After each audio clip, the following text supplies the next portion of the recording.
Audio Jungle. Hai, Assalamualaikum. Perkenalkan, nama saya Desia Tiani.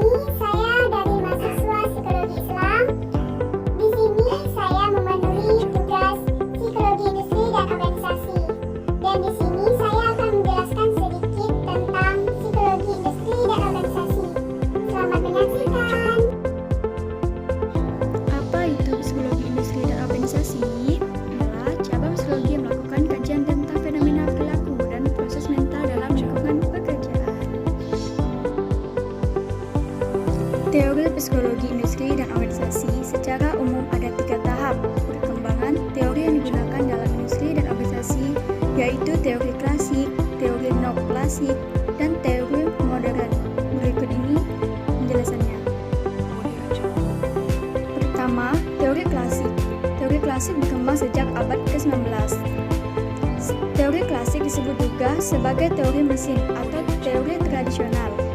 Teori ini menjelaskan organisasi sebagai lembaga sentralisasi petunjuk yang diberikan bersifat mekanistik, struktural, tanpa adanya kreativitas.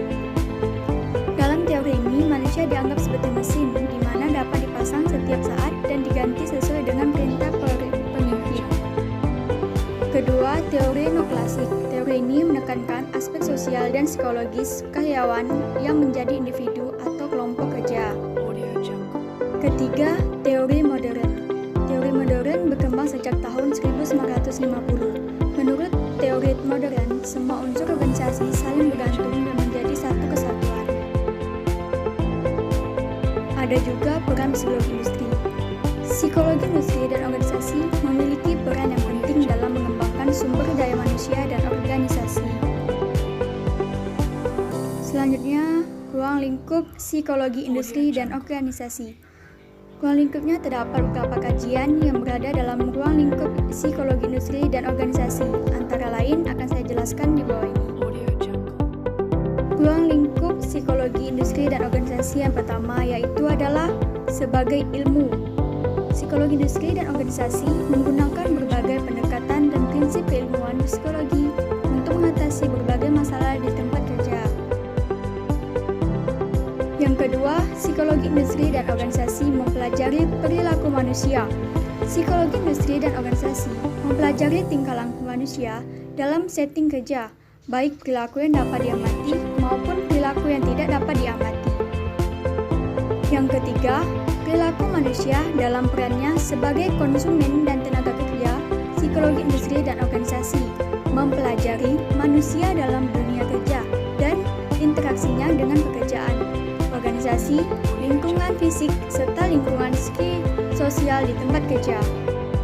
Yang terakhir, perilaku manusia dipelajari secara perorangan atau kelompok, mempelajari bagaimana hubungan dan dampak kelompok terhadap perilaku individu dan sebaliknya bagaimana individu mempengaruhi kelompok. Audio Jungle. Selanjutnya ke objek kajian psikologi industri.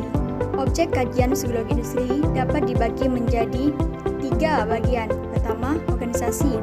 Psikologi industri dan organisasi adalah pengaplikasikan psikologi di tempat kerja, maka tidak akan terlepas dari organisasi.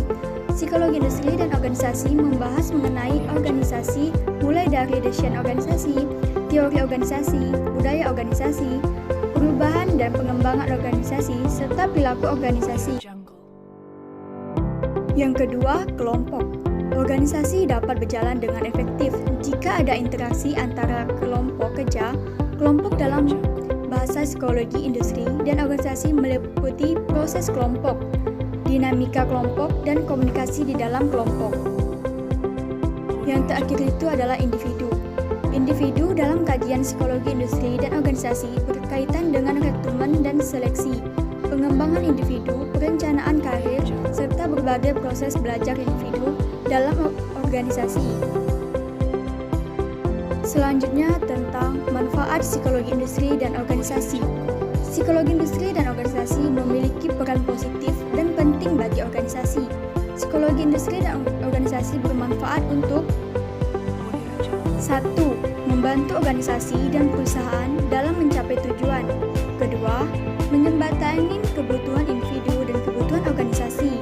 Yang ketiga, meningkatkan kemampuan individu dalam setting kerja, sehingga bukan saja keempat, meningkatkan kompetensi individu, tapi juga mengembangkan perusahaan.